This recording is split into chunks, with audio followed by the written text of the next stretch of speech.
Greetings, fellow humans, fellow strange beings in this strange place with me. Do you hear the water rippling? It's a little bit more than a ripple. This is the river I swim in summer. It's glorious. I really want to get in, but I would not be happy if I got in.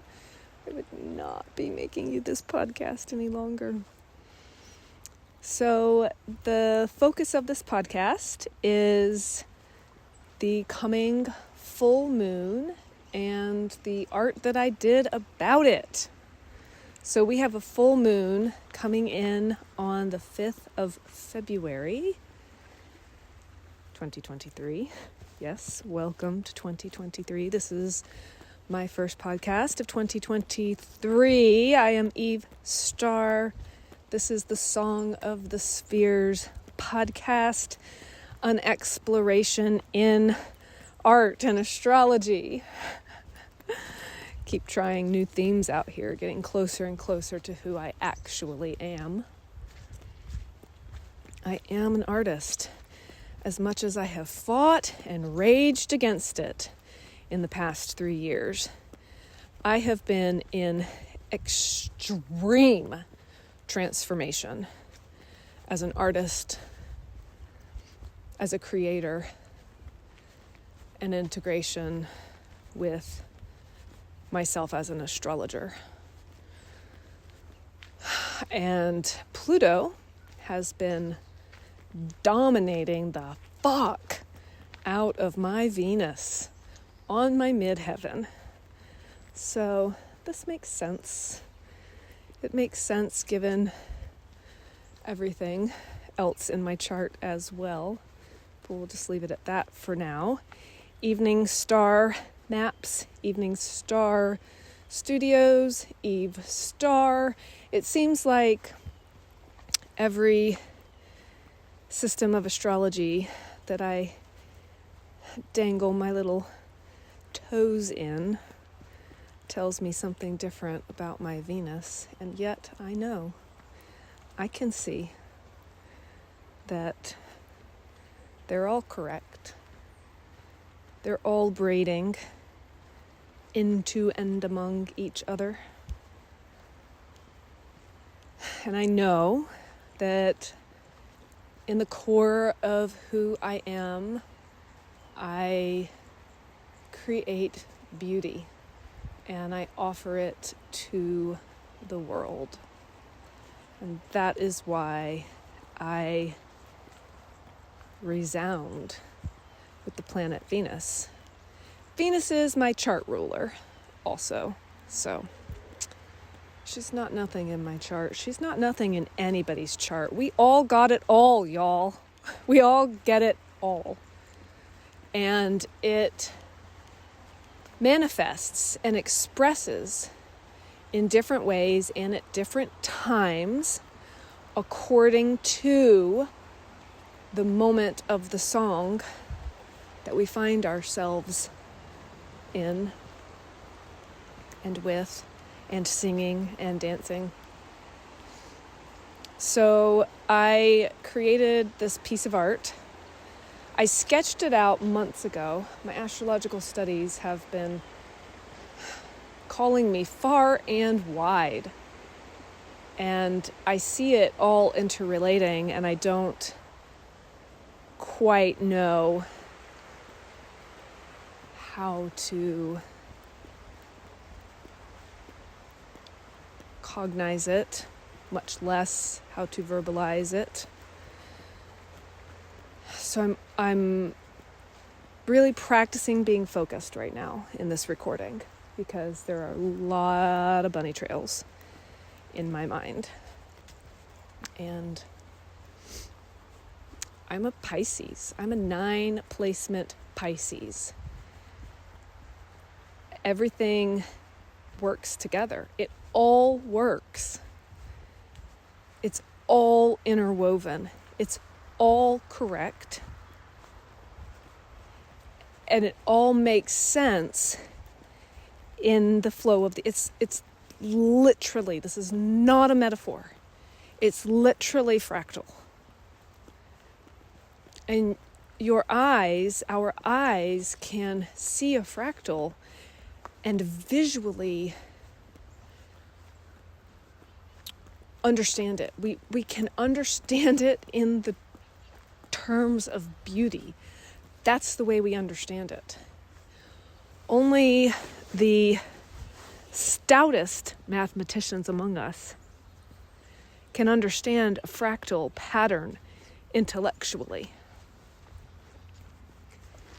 So even though that is a beautiful pursuit, and that those brains exist in our collective, certainly indicates that the intellectual understanding of the fractal is significant and important.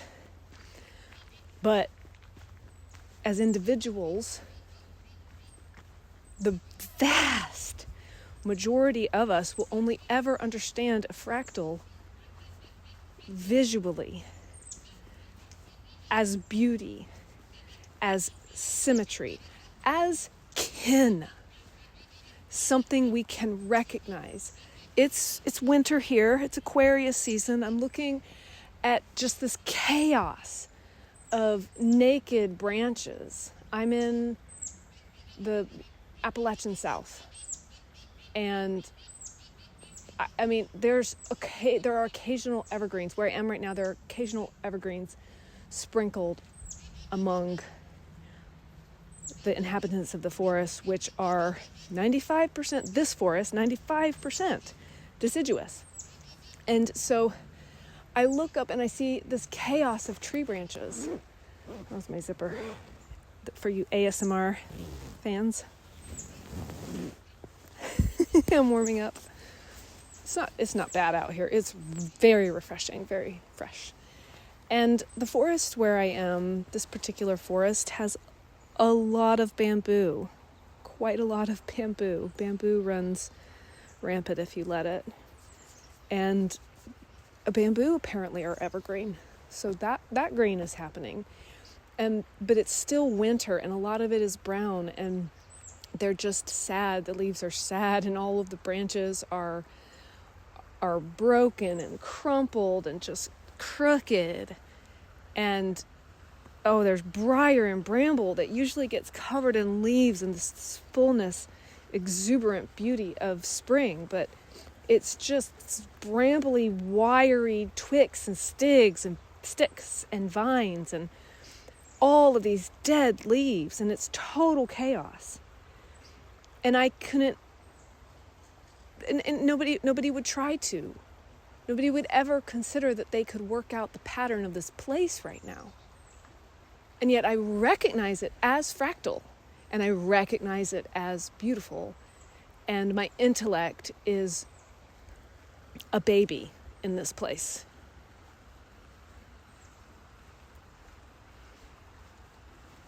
So that's some of why I do what I do, is an effort to create visual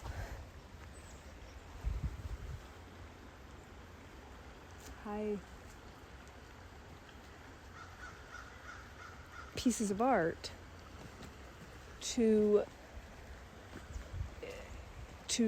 show the pattern. And this piece of art that I've created yesterday that I'm referencing is a very tiny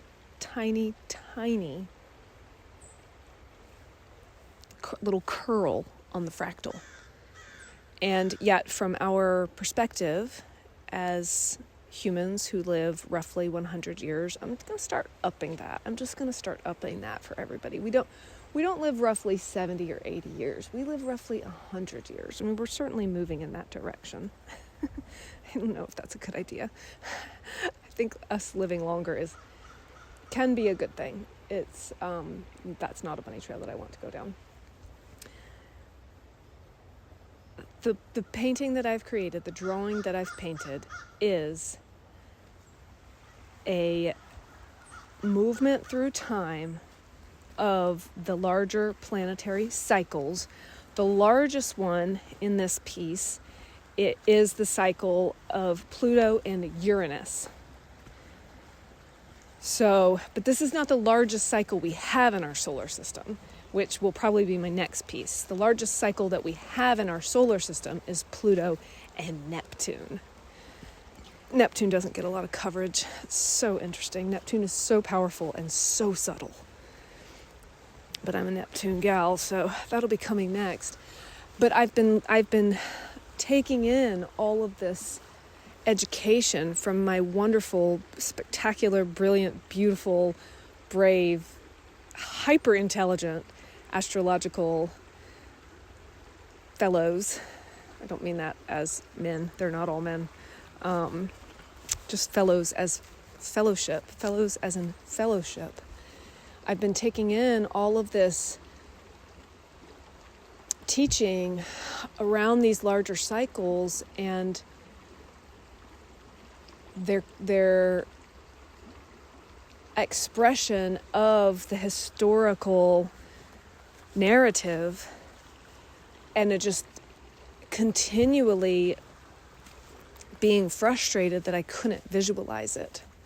So that's why I've created this piece with these planets. So the largest cycle in this piece is Saturn-Uranus, and it's only half of the cycle. So the two large circles are Saturn and Uranus. And we begin in 1965 with the Saturn-Uranus conjunction. And then we go to the opening square, which happened in 2015. I'm not looking at it right now, so I hope I'm getting it right. And then the opposition, which is the midpoint of the cycle, and that is in 2048. Although I think I put it down as 2050, but I read today that it starts in 2046. Anyway, far off into the future. So then within that, the smaller circles are the Saturn-Uranus, is the Saturn-Uranus cycle. Conjunctions, squares, oppositions. And then off to the right, you'll see that squiggly line, and that's the Saturn-Pluto cycles. And that I put alongside this because this was my first drawing. And I'm working it out how to draw it. And it's still 2 dimensions, but the thing is, a chart, an astrological chart, is one moment in time, and I need to see the planets moving through time. I need to see them moving through time. So that is my quest. That is my goal. That is my direction that I'm taking this work. And then, of course, I have to turn it into a painting and make it beautiful. And once I already had this very complicated sketch, then I only get one try on the painting. And I think it's all right. Now I want to do something totally different, of course, because that's how it always is. And so what caused me to finish this piece that I started months ago was, I don't know. I don't really know. I'm sure there's lots of really interesting, beautiful explanations of it in my chart and in my zodiacal releasing and et cetera, et cetera. I'm studying zodiacal releasing right now, and it's phenomenal. It's pretty wild. But I wanted to tie it into I wanted to do a piece of art for the full moon and for this podcast. And I thought, I wonder if I can tie this timeline into this particular full moon. And I looked, and sure enough, I can. So let's talk about the full moon for a minute. What I've illustrated here are only the planets. I might add Mercury in there, but I've only illustrated the planets of Pluto and Uranus. And people are distracting. And then the luminaries, the sun and the moon. So we have 2 things going on here with Pluto and Uranus. One being that Uranus is squaring this full moon. So Uranus is square the sun and square the moon, and they are in fixed signs. So think about winter or summer, whichever one is your least favorite season for this illustration. Hi. And that moment, we'll say winter, although it's not my least favorite, but I know many people feel this way, that moment in Aquarius season where you're just cold to your bones, and you just go, God, oh my God, it's been winter forever. And you look at the calendar and you go, fuck, it's going to be winter forever. Feels like it's always going to be winter. That's the essence of fixed energy. So that's the energy that we're working with at this full moon, this pinnacle. So the new moon that was in Aquarius is the starting place of that energy. This full moon is going to be the pinnacle of that energy, like when we're going to feel it the most intensely, about whatever we're feeling it about, when we're going to feel that fixed energy the most intensely. And then from there, it will ease off into Pisces, and we'll really be able to begin sensing that spring is coming, and it's going to feel good. It's going to feel really good to our animal bodies. We're going to start breathing deeper. Our muscles are going to begin to relax in anticipation of the warmth, because as animal creatures, we can perceive that the days are getting longer. And our bodies know that the warmth is coming, even though it's not here yet. It's really beautiful. The sun's coming out right now as I'm talking. It's glorious right here. I've stopped my walk and just stayed in this one spot because it's just really nice. So, however, into that rigid expression of itself, fixed energy, comes the planet Uranus in square. This is an extremely dynamic alignment. It's hard to make superlative statements about astrology, but some of the most dramatic, we'll say that, some of the most dramatic angles in astrology, alignments, aspects in astrology are the cardinal angles, the oppositions, and the squares, the angular placements. This is where we feel things really, really intensely. They're very, very dynamic placements. And Uranus is certainly one of the most dynamic, expressive planets, and comes as a flash of lightning. So we can expect inside of that experience of it hasn't changed and it's not going to, a lightning bolt of change to arrive and to really mix things up. And so that's the Uranus piece. The Pluto Saturn piece, I'm sorry, I didn't do 2 planets, I did 3. I did Pluto and Saturn because Pluto and Saturn are in orb of their first or opening aspect.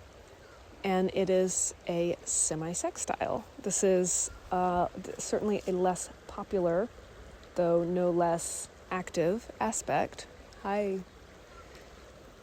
It's half a sextile. It's 30 degrees.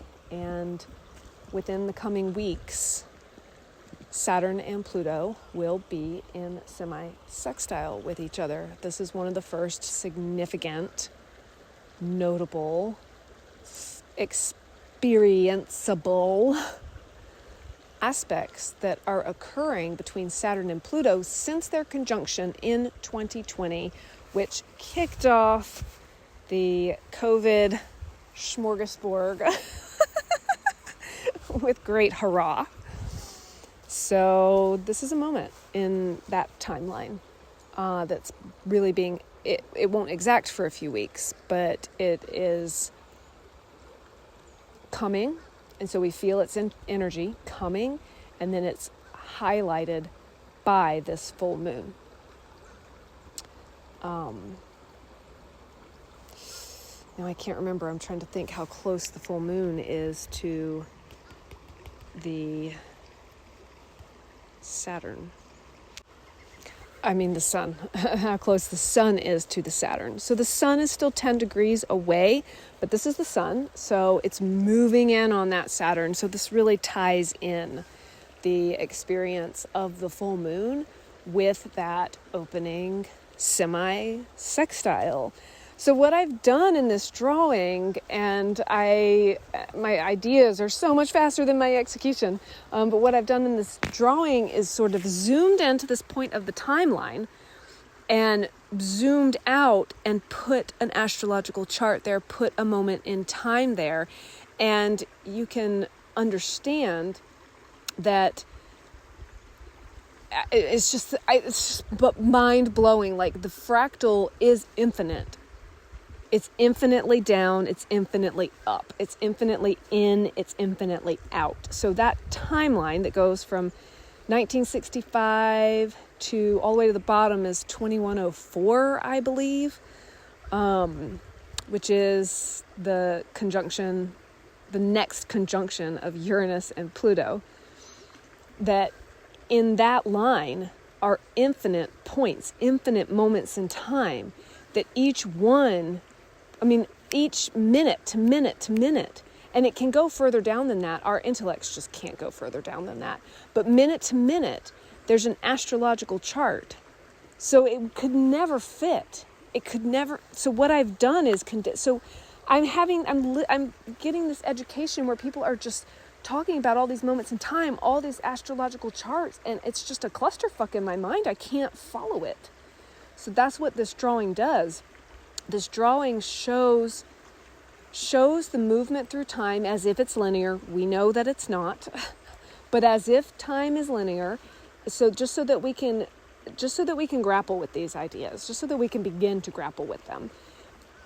That as the line moves through time, all of those charts are in sequence.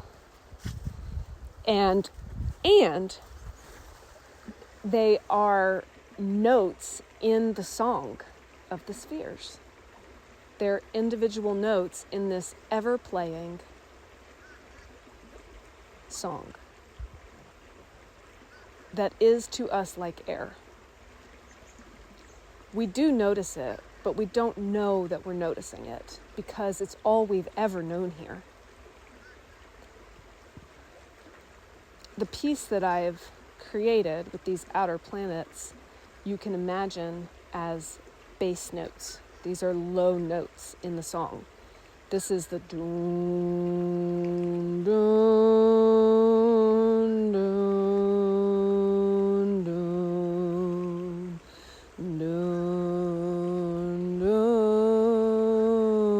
doon, doon, doon, doon, moving through time. And the inner planets, which are not pictured here, are moving through those bass notes. Just like a song. Just like a song. Literally just like a song. It's not different than a song. We experience it as orderly and patterned and recognizable and breathable. We can breathe here. We can live, move, and have our being here. In this realm, excuse me, in this realm, in this biology, because of the symmetry of the song that is creating this place. It's created us, and it creates all of our experiences. What we do with those experiences may be up to us, maybe not.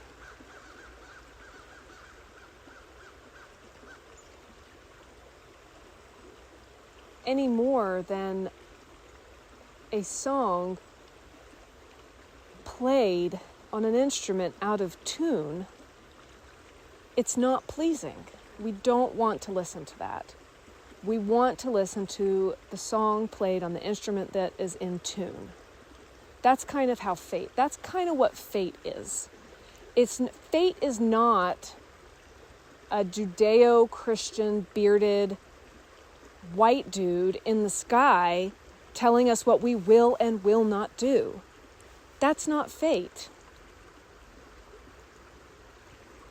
But that doesn't mean fate isn't real and fate doesn't exist and fate isn't what's happening here, because fate is what is happening here. If I'm learning anything from my study of astrology, of ancient astrology, Hellenistic astrology, it's that fate is what is happening here. But because we are a product of this place, fate is what we like. Fate is what we want. Fate is just natural law. This river is beautiful and I want to get in it. That's fate. You're playing that song on an instrument that hasn't been tuned. Please stop. Tune the instrument. Play the song again. Ah, yes. Oh my God, that's so beautiful. I can relax, or I can dance, or I can make love. That's fate. It's just right. It's just what happens. And we get the gift, the pleasure, the experience of living it, of moving through time as if it's linear. Why? Well, we don't know for sure, but I suspect very strongly that I chose this, that I came here from somewhere else to experience it. And a big part of the reason I wanted to experience it is because of the pleasure that the human conscious biology spirit creature uniquely gets. Alrighty, I paused that just in time for some loud noises that were happening. Let's get a little bit more of the trickling creek.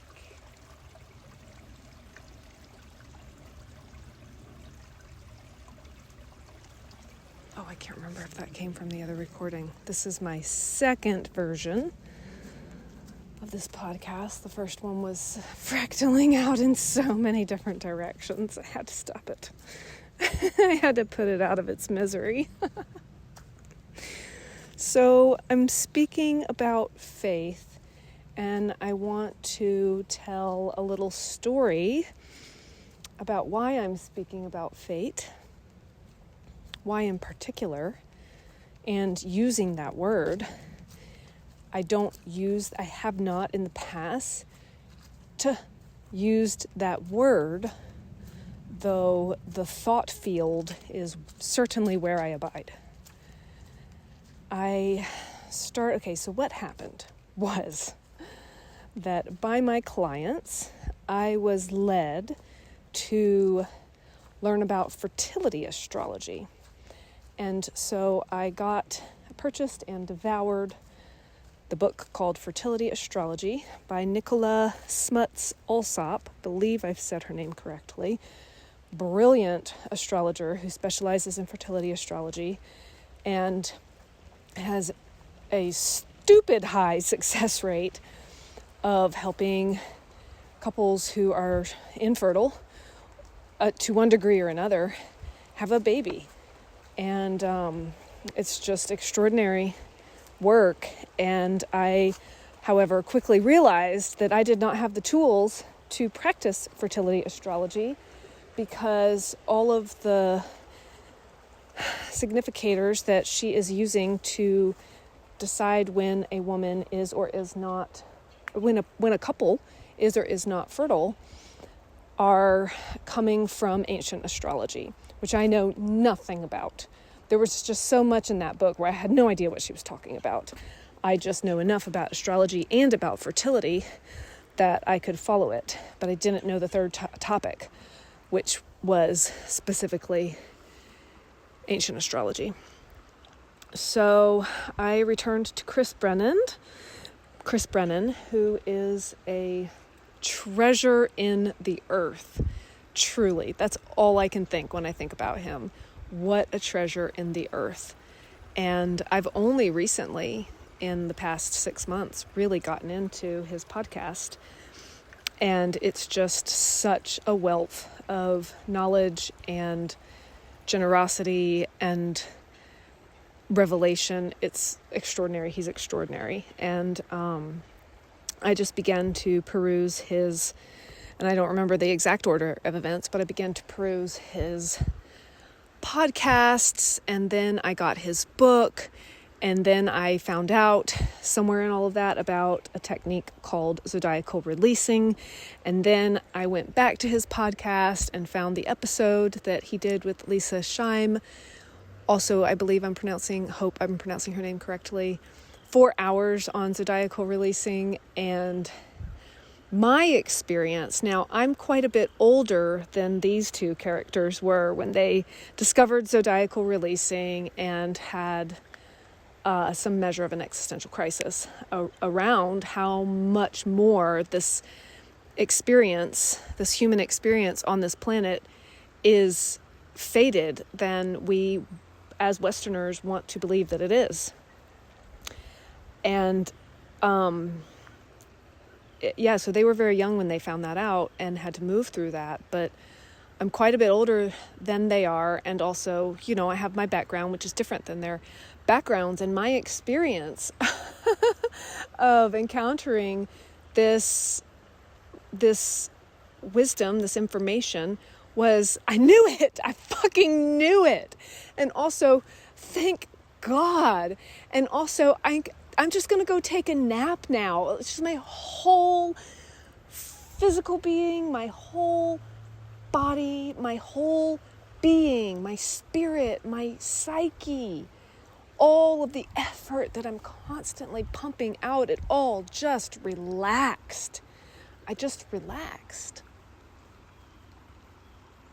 in remembering that I'm not going to be able to accomplish anything if it's not the time to accomplish it. That is truly, talk about fractal. I just throughout my astrological and artistic career, I've just circled back and back and back and back and back again to this central core truth that timing is everything. Now, I remember the caveat to that, but again, you don't have to worry about it. It's what you're going to do naturally when you stop worrying about it.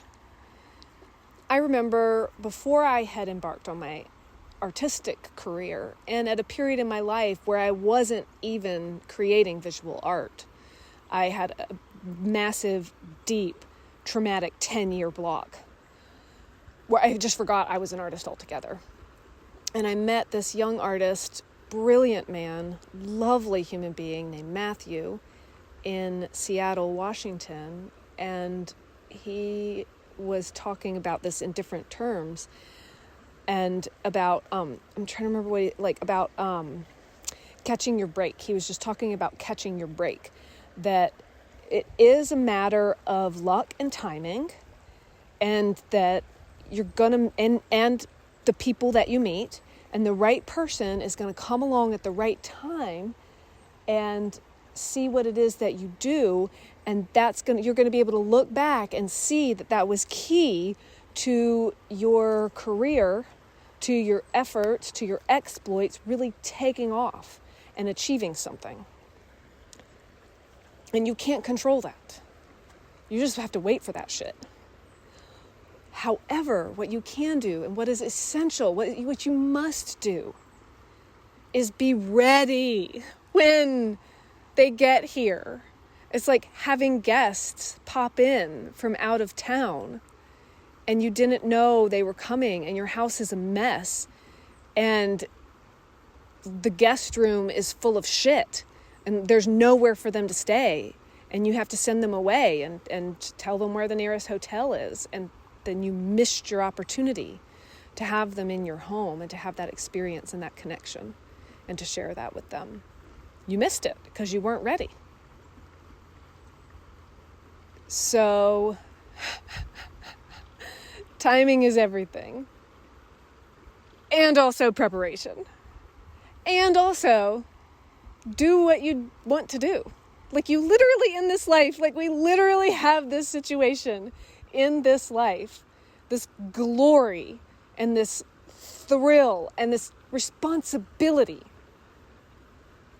to do what it is that we want to do. What does a tree do? It grows up towards the sky. Its branches reach out towards the air where it can breathe, take in carbon dioxide, return back out oxygen. What do human beings do? We breathe in oxygen. We breathe out carbon dioxide. We breathe in from the trees. We breathe out for the trees. Why do we do this? Because it's what we do. It's who we are to do this. And our exploits, our career paths, our professional choices, our relationships, friendships, and lovers. All of these things are the same. And they're all fated. And it's all what we actually want, which is not what our culture does to us. You have to do this, and you have to do this, and you have to do this, and you have to do this, and you have to not do this, and not do this, and not do this, and not do this. We are conditioned against natural law. We are conditioned against fate. And we fight it. And we get sick. And of course.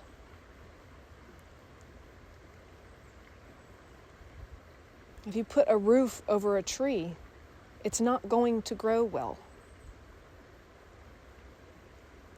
The thought that just came to my mind, and I really don't want to open this can of worms, but you put a mask over your face, you're not going to breathe properly. You're not going to feel good. You're going to get cranky. You're going to get sad. You're going to get mad.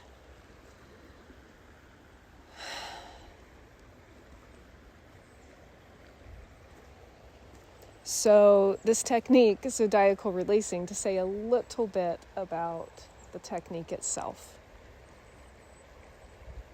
It's based on locations in the sky that are determined by a mathematical formula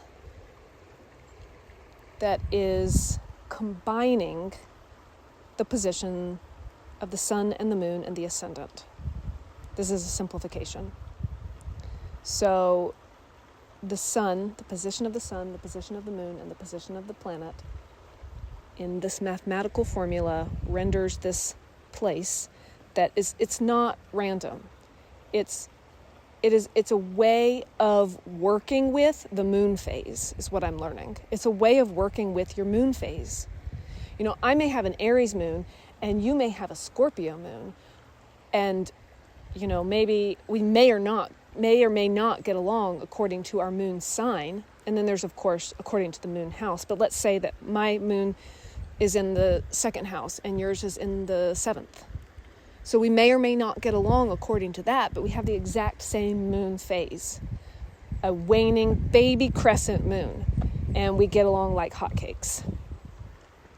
And so this zodiacal releasing technique is a way of integrating what that means, what your moon phase. Is it a dark moon? Is it a full moon? Is it a quarter moon?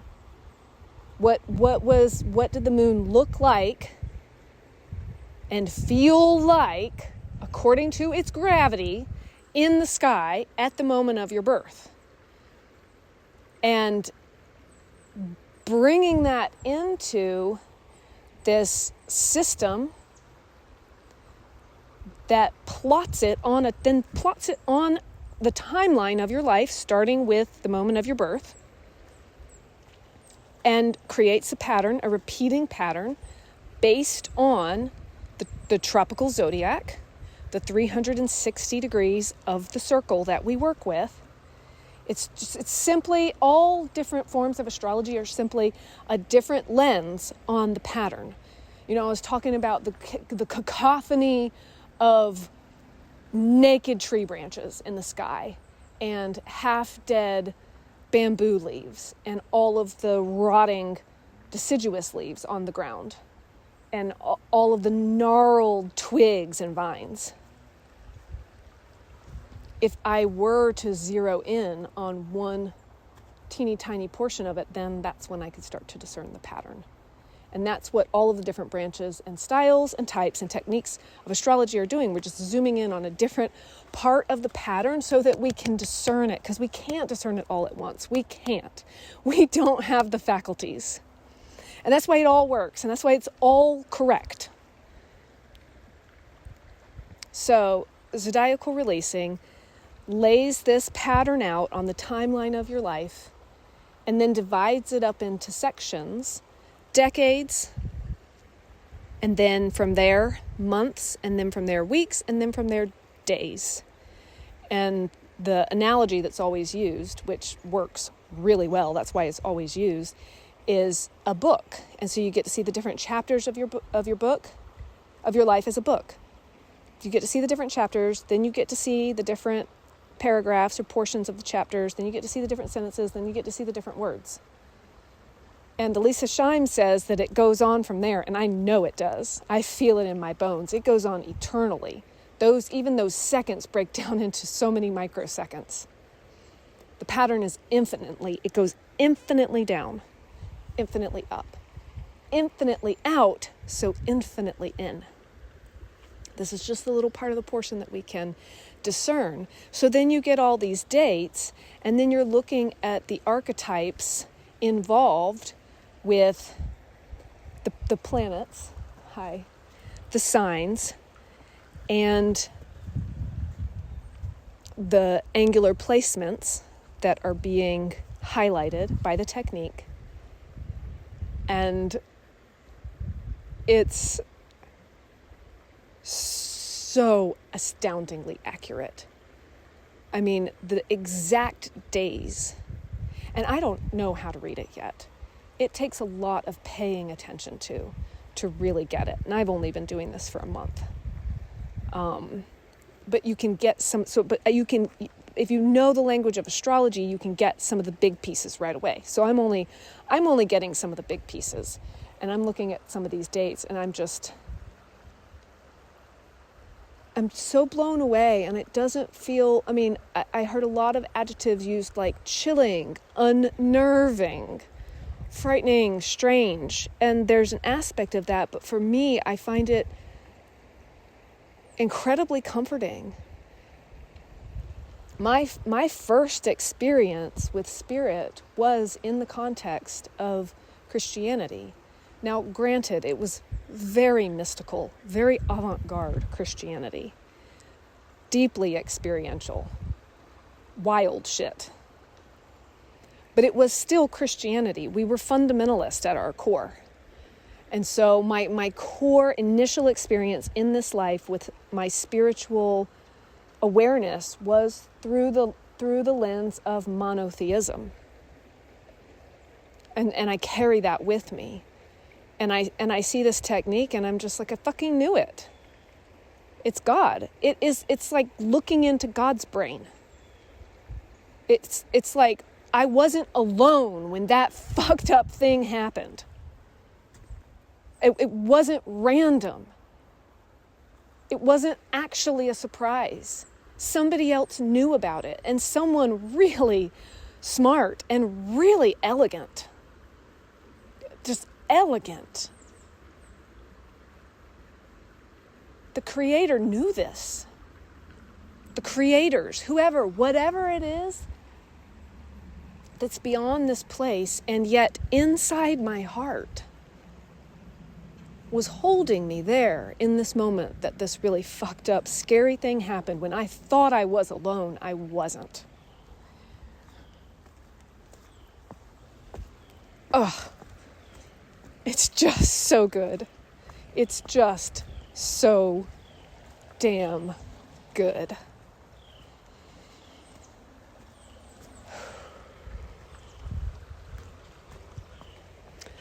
I'm going to bring this podcast to a conclusion. Thank you if you've listened all this way. I am looking for my people. I'm putting out what I got. What else can you do, right? What else can you do? I'm putting out what I got, and I think that the better I get at putting out exactly what I got and not trying to make it anything else, the more I'll be able to do this. The more of these I'll be able to create. The more art I'll be able to create. And then I will find my people.